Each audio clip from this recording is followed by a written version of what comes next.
Amen. In this series, we're going to be talking about rescue. God has rescued us. And here's the thing. God's rescued us from more than just, or for more than just eternity. You know what I mean? Like sometimes when we think about the rescue that God brings, we think heaven one day, right?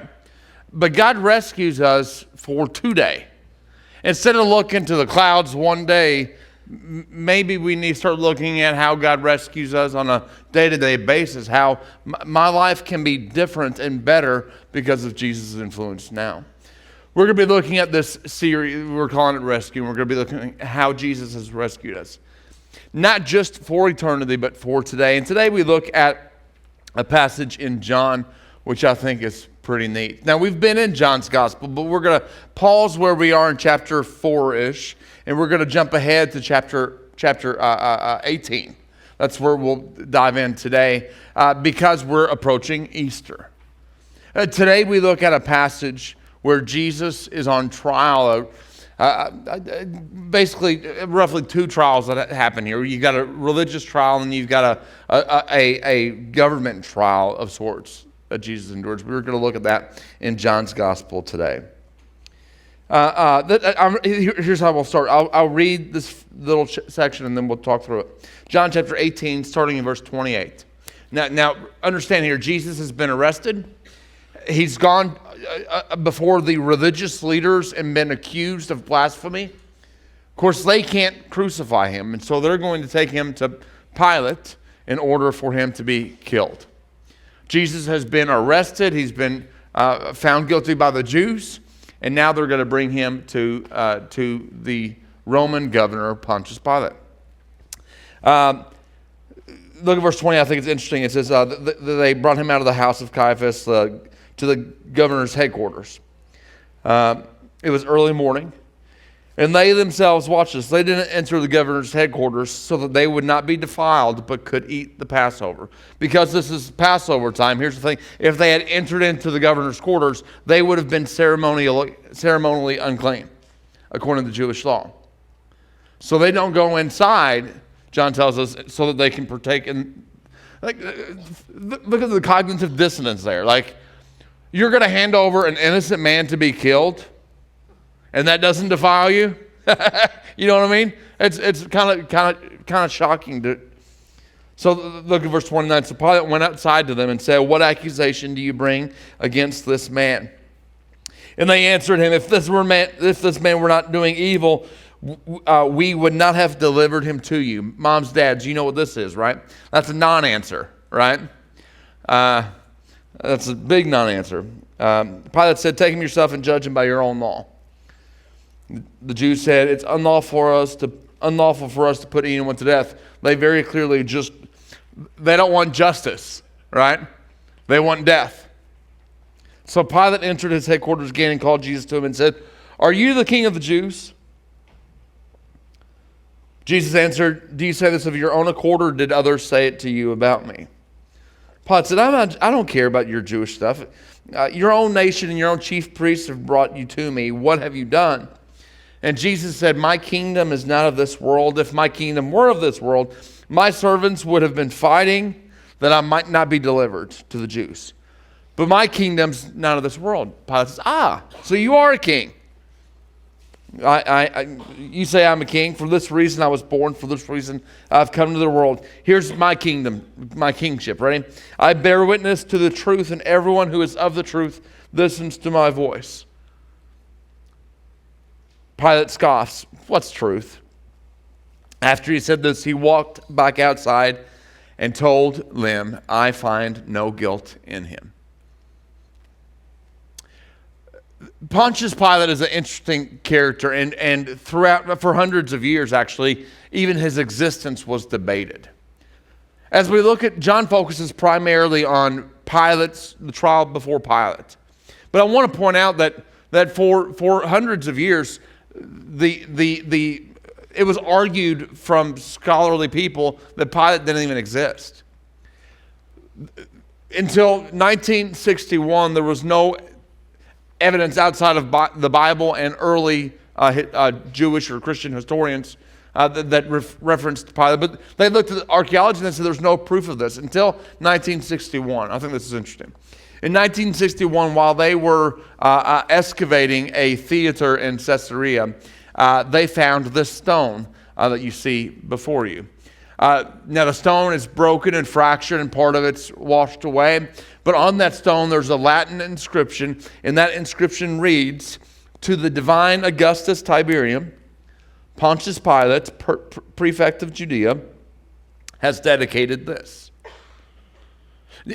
Now I point this out to you because for many, many years it was argued that Pilate didn't exist. And here's how it was argued. You can't trust the Bible, they would say, because it talks about this Pilate guy who was a governor in Judea, and yet there's no evidence that he ever existed. And for, many, many years, that was the argument.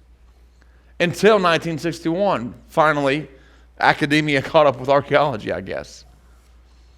I want to point this, and I want us to see this as much as possible, these things as much as possible, because we are living in a world that's telling your kids, your grandkids, that you can't trust the Bible. It's folklore, it's religious stories.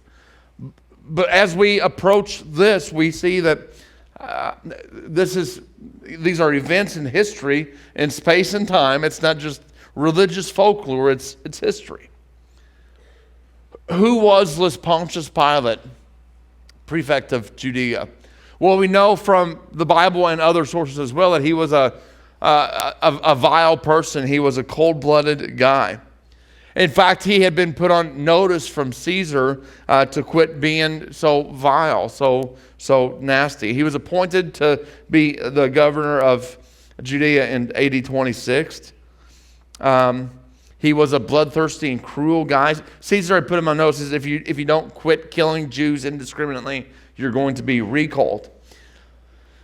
Jesus tells us in Luke 13, in a passing note there, he says that Pilate was such a cruel person. He referenced Pilate's cruelty toward the Jews.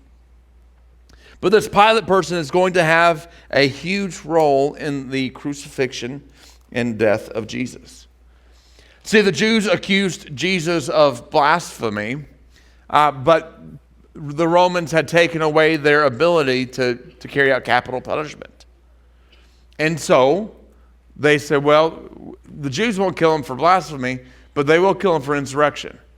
And so we're going to say he's an insurrectionist, and we're going to bring him to Rome, or to Pilate, the representative of Rome. Now, this is an important point to point out because think back to what we just read in chapter 18, verse 32.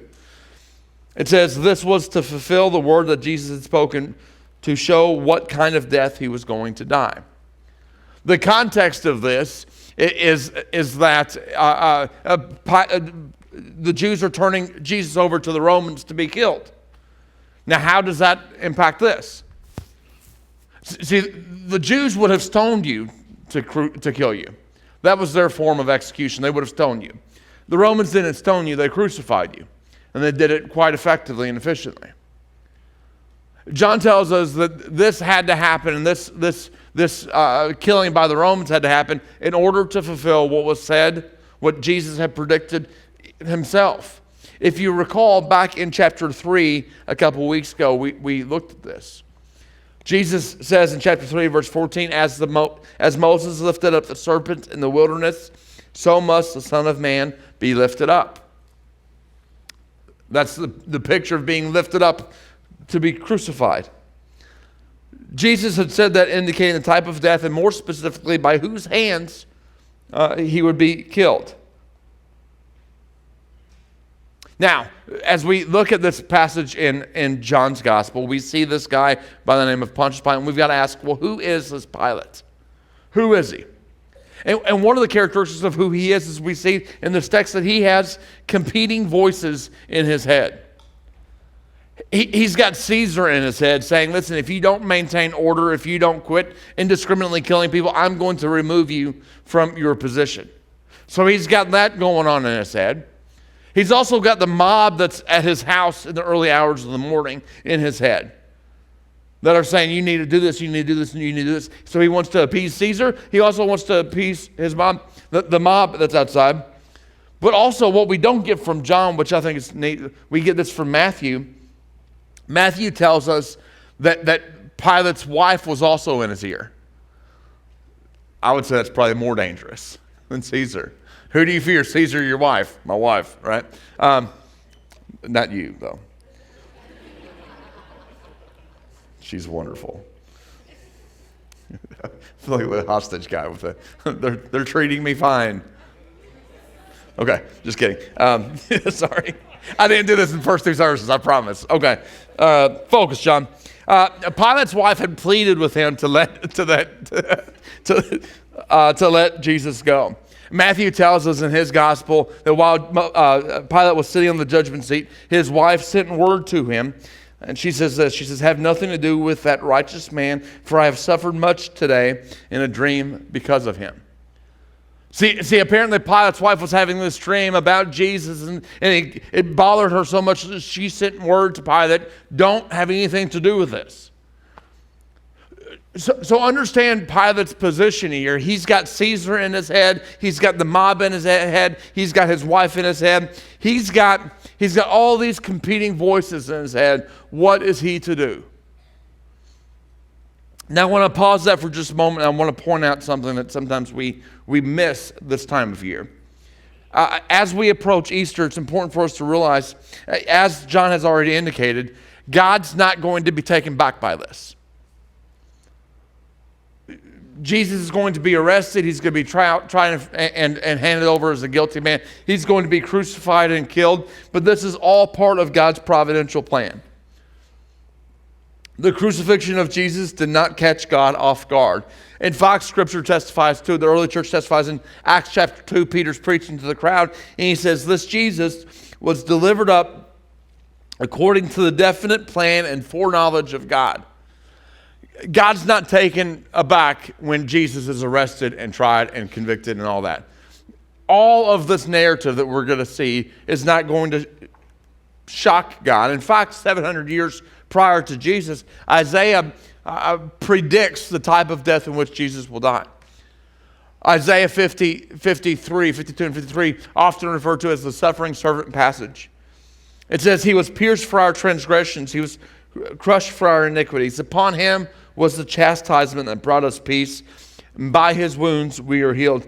We all like sheep have gone astray. We've all turned our own way. Yet the Lord has laid on him the iniquity of us all." Later in verse 10, he will say, Isaiah will prophesy, it's the will of God that's going to be accomplished here. It's the will of God to crush him. See, God's plan was God used this man Pilate to fulfill his purposes without violating Pilate's free will. See, God's not taken aback by what happens, but also God's not making Pilate do this. I think it's important to point out. One of the things your children are hearing today and learning today is God's provision. God's sovereign provision. God's sovereignly acting in this. But God's not moving the chess pieces in order to control them. We should not feel bad for Pilate, for example, or Judas. Sometimes people say, well, Judas, he's just a sacrificed pawn in God's redemption plan. No, that's not the case at all. The crucifixion was part of God's providential plan and God's providential timing to save the world, to rescue the world through the sacrificial death of Jesus. This whole series is going to talk about the theme of rescue. And what we need to understand, that this rescue is not accidental. It's very intentional. God has a divine purpose at work here. And it's at work through the man Pilate. Unknowingly to Pilate, Pilate's going to be used in order to accomplish God's purposes. See, there's a weakness in Pilate's soul. And while God doesn't violate his free will, he does use that weakness for his purposes. And my friends, I'm convinced that there are several weaknesses that we must be rescued from today in order to trust and follow Jesus more appropriately in our lives. And so let's look at the weaknesses in Pilate's life. If we had to summarize it, I'd say here's number one weakness. Pilate has a weakness for what other people thought. And that moves Pilate off of center in order to keep him from doing what's right. Pilate had a weakness for what other people thought. He was a people pleaser. Now remember the verses we read in verse 18, or chapter 18. Pilate interviews Jesus and investigates the charges that are brought against Jesus. And then he concludes or rules. Look at verse 38. After this little conversation with Jesus, he goes back to the Jews and he says, I find no guilt in him. This is Pilate's first ruling. He's investigated the charges. He looked at it. He said, listen, it's nothing sandwich. There's nothing here. I find no guilt in him. There was no reason to put him to death. Now, at this point in the historical account, Luke tells us that Pilate's going to send Jesus off to Herod Antipas because technically Jesus was a Galilean, and that was Herod Antipas's region. So Pilate wants to get this bad thing, this doo-doo sandwich off of his plate, okay? There's no good way for Pilate to handle this. He can't please Caesar. He can't please the mob. He can't please his wife here. There's no good outcome from Pilate's perspective at this point. So he wants to get it off his plate. And so he sends Jesus to Herod Antipas. In Luke's gospel, we see Herod Antipas kind of mocks Jesus, asks him for a little show, and then sends him back to Pilate. In other words, he says, I ain't touching it. I got nothing to do with it. This is your issue, Pilate. So he comes back to Pilate at this point, and in order to appease the mob, in order to make Caesar happy, to keep his wife off of his back, Pilate tries then to give the Jews at his doorstep an option that they can't refuse. It was customary, we see in verse 39, it was customary to release a prisoner at Passover. So Pilate says, okay, who do you want me to release to you? And we learn of this guy, Barabbas, when the crowd cries out, not this man, but Barabbas. John tells us Barabbas was a robber. Now, if we look at the other Gospels, we find out a little bit more information about Barabbas. It's interesting, when we look at that, we see that not only is he a robber, but he's also labeled a murderer, an insurrectionist. Matthew tells us that he is a notorious prisoner. Also, fun fact, Barabbas' name means son of the Father. So if you have these two people before the crowd, here is Barabbas, the son of the Father, a known murderer, an insurrectionist, a notorious prisoner. And on this side you have the son of the Father. That's what's got him on trial, his claim to be the son of the Father, the Son of God. You have the son of who is not an insurrectionist, whose kingdom, he says, is not of this world, who's not a murderer, yet will be murdered. What's standing before the crowd is an option of polar opposites. If there's anyone who knows what it's like to say, Jesus died for me, it's this man. He knew what it was to have Jesus die on his behalf, the innocent for the guilty. What a strange picture we see. Pilate gives an opportunity, an option that he thinks surely no one in their right mind will choose this notorious murderer, insurrectionist, this guy over this guy who has no guilt in him. And yet the crowd cries for Barabbas. Look at chapter 19, verse 1. So then Pilate took Jesus and flogged him. The soldiers twisted together a crown of thorns and put it on his head and arrayed him in a purple robe. And he came out to them saying, "Hail, King of the Jews," mocking Jesus. They struck him with their hands. Pilate went out again and said, "See, I'm bringing him out to you, that you may know," for the second time now, "I find no guilt in him." If I were making notes in my Bible, I would underline both of those times so far that Pilate has said, I find no guilt in him. This is now the second time he said there's nothing there. This is a nothing sandwich. Then for the third time, look in verse 5, Jesus came out wearing the crown of thorns and the purple robe.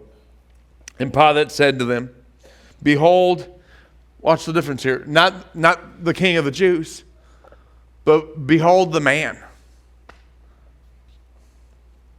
When the chief priests and the officers saw him, they cried out, crucify him, crucify him. Pilate said to them, take him yourself and crucify him. I find no fault in him. There it is, number 3.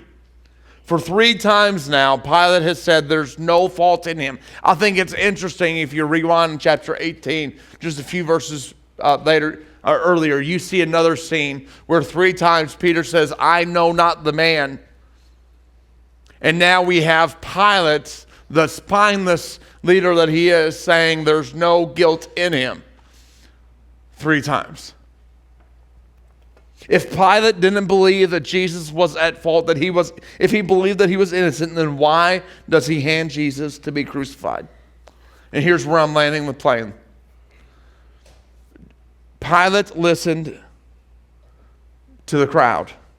He gave in to the loudest voices. Pilate's a people pleaser. He was an undisciplined man without a backbone. Look in verse 12. It says, from then on, Pilate sought to release him, but the Jews cried out, if you release this man, you are not Caesar's friend. Everyone who makes himself king opposes Caesar. With those words, the Jewish mob is throwing a grenade at Pilate. There's no winning here for him. That's not so veiled threat. If you don't crucify him, Pilate, then you are now an enemy of Caesar. When Pilate heard these words, in verse 13, he brought Jesus out and sat down in the judgment seat at a place called the stone pavement, in Aramaic, Gabbatha. It was the day of the preparation of the Passover. It was about the 6th hour, early hour, morning hours. And he said, behold your king. And they cried out, away with him, crucify him. And Pilate said, shall I crucify your king? The chief priests answered, we have... Look who's saying this. The chief priests answered, we have no king but Caesar. I want you to wrap your head around what's happened here. Just pause right now and look back at history. When God rescued the Israelite people from Egypt, he eventually established a nation with them. And he said, here's the thing, it's going to be a different type of a nation. We're a theocracy. I'm your king, God says. I'm your king, I'm your good king, I'm your provider king. I'll be your king, you'll be my people, and we'll be all right. And as time went, things prospered, things went well, but the people started looking around at other kingdoms, and they said, oh, they have a king, they have a king, they have a king. And they came to God and they said, well, God, we want a king too. Everyone else has someone who sits on a throne. We're different, we're weird, we're whatever. We want to look like everybody else. And God says, don't you understand? I'm your king. I'm the one I'm your sovereign. And they said, yeah, we know, but we want someone else on the throne. And here's what happened, history in a nutshell. They got their man king. God says, fine, if that's what you want, that's what you shall get. And it started with Saul and David and Solomon, and it got progressively worse. Even the good kings weren't good. So eventually the kingdom splits, and then both the kingdoms are taken off into captivity. And now generations after, the chief priests, the people who should have been the intercessors for the people, the chief priests, the people who religiously guided the people, they say, we have no king but Caesar. What a hard fall they have had. It reminds me, I like history, and I like all history, but American history. You'll recall the Revolutionary War began in Lexington, Massachusetts. And the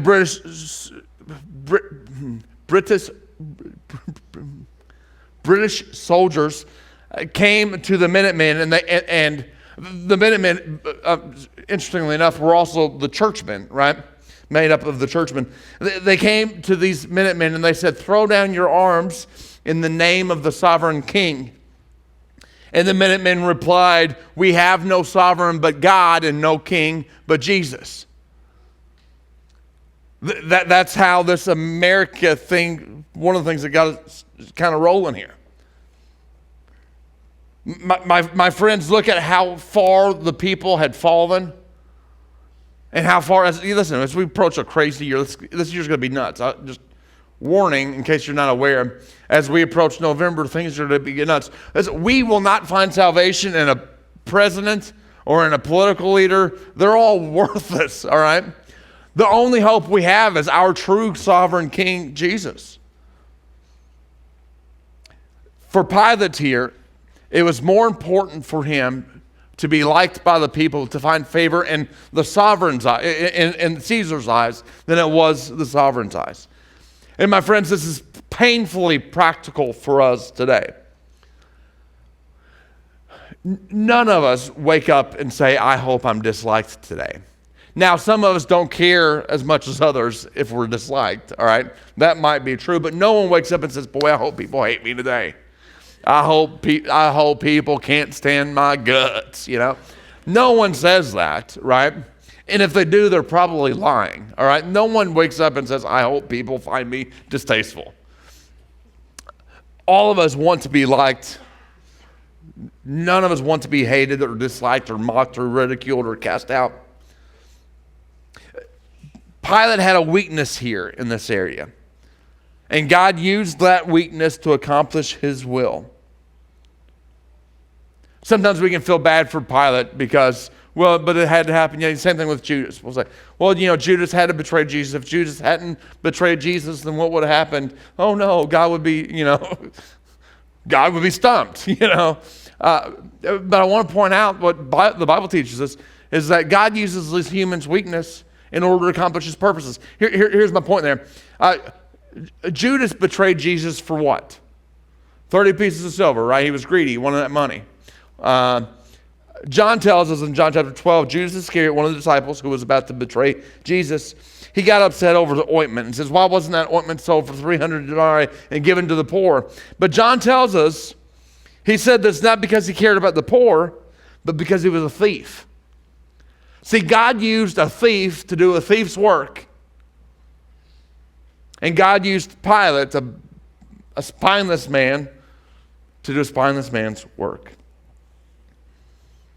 I'm landing the plane, but I want to say, here's some lessons we can learn from Pilate. The fear of man will cause you to not do things you should do and to do things you shouldn't do. That should be a warning for each of us. The fear of man, who do you fear? Who is your sovereign? Instead of asking what people think, what will my husband think, or my wife think, or my friends think, or my coworkers think, instead of asking those questions, maybe how different would our worlds be if we start saying, what would God think? What does God think about these actions? What does God think about this decision or this mindset? If we wish to please God and God alone, He will take care of everything else. Oswald Chambers, an old dead preacher, he said, the remarkable thing about God is that when you fear God, you fear nothing else. Whereas if you do not fear God, you fear everything else. I thought, boy, that's good. Who do you fear? John Witherspoon, who was a signer of the Declaration of Independence, he said, it is only the fear of God that can deliver us from the fear of man. See, when you fear God, nothing else matters. God takes care of the rest. And my friends, there's a worldly mindset, a worldly way of doing things that is enticing. Not only because of the philosophy of it sometimes, but also if I don't go with this, well, then I'll be the weirdo. There's an episode of Seinfeld where the ribbon episode, anybody know that one? I don't want to wear the ribbon, right? Everybody has to wear the ribbon. Well, I don't want to wear the ribbon. If I don't wear the ribbon, like in our society sometimes it's, if I don't wear the ribbon, then I'm going to be the weirdo, the stranger, the outcast. The question becomes, who's your sovereign? Who are you living to please? If you're taking notes, I'd write this down. What you tolerate, you affirm. What you affirm in time, you will accept. This is a gradual process within our lives, but it impacts us so deeply. What you tolerate, you'll come to affirm, and in time, you'll accept it. That's why Paul warns us so strongly in Romans 12, don't be conformed to this world, but be transformed by the renewal of your mind. Galatians 2, Paul writes, see to it that no one takes you captive. I love this passage. See to it that no one takes you captive. This idea of bondage, right? To hold you back. But by what? By philosophy and empty deceit according to human tradition. As opposed to according to Christ. One of my favorite pictures in Joshua. Joshua leading the Israelites. He saw this on the horizon. See, this is nothing new. He saw this on the horizon. This choice that mankind was going to have to make. Will I seek to please God or seek to please others? And he says this in his farewell speech. He says, now therefore fear the Lord and serve him in faithfulness. Put away the gods of your fathers they served beyond the river in Egypt, and serve the Lord. And if it's evil in your eyes to serve the Lord, choose this day whom you will serve. Whether the gods your fathers served in the region beyond the river, or the gods of the Amorites in whose land you dwell. But as for me and my house, we'll serve the Lord. Here's your choice. You can serve these other gods, he says. You can serve these other powers and principalities. You can serve your stomach. You can serve your bank account. You can serve these other things. Or you can serve God, but you can't do both. Choose this day, he says. In the picture of the Revolutionary War, the Minutemen, this is like one of those, this is like the Braveheart scene where like the testosterone in the room goes up like through the roof. And you're like, I'm ready to tear down walls, right? Like that's one of those great moments in history where it's just like an epic moment, right? But more times than not for you and I, this isn't an epic grand moment, but an everyday choices. Who will I serve today? How will the way I speak to my wife, my kids, my employers, my employees, my friends, my family, how will that reflect who I serve? When we are captive to the fear of man, the trap of always trying to please people, we will inevitably violate our conscience and sin against the Lord. That's why Proverbs 29 says, the fear of man lays a snare, but whoever trusts in the Lord is safe. Who will you serve today? Proverbs 19:23 says, fear of the Lord leads to life, and whoever has it can rest satisfied and will not be visited by harm. Two things I want to ask you to do this week. They're simple, and I'm going to say them, and you're going to say, dude, I wasted an hour to hear you say that, right? It's so elementary, but it's so needed and overlooked in our world today. Action step number 1, stop making decisions based on who you fear and who you want to like you. That's the first thing you can do. Stop making decisions based on who you fear and who you want to like you. Secondly, item number 2, start making decisions based on fearing God and pleasing him. Instead of asking, what will so-and-so think, perhaps my question ought to be, what will God think? As Paul says in Galatians, am I seeking the approval of man or God? If I were still trying to please man, I would not be a servant of Christ. My friends, Jesus can rescue us from a people-pleasing posture. And being free from that posture can change our marriages, our homes, our jobs, our schools, our environments, our worlds. The people-pleasing posture is a dangerous thing. If I were a better preacher, I would think of another P to throw in there. People-pleasing posture, perhaps, probably, will not pacify. Okay, stop. Eusebius is a fourth century historian. And Eusebius tells us that 4 years after Jesus is crucified, Tiberius recalls Pilate to Rome and then banished him to Gaul, which is modern-day France. Maybe that explains it. Here's the thing. Around 39 AD, roughly 6 to 7 years after Jesus' death, Pilate killed himself. He committed suicide. It's a terrible weight. The people-pleasing posture is a terrible weight to carry. It's a terrible weight to carry, the fear of man. So here's where I end us. I land the plane finally, thinking back to Joshua's farewell speech. Choose this day who you'll serve. The gods your father served, the gods of the Amorites in the land you dwell. But as for me and my house, we will serve the Lord.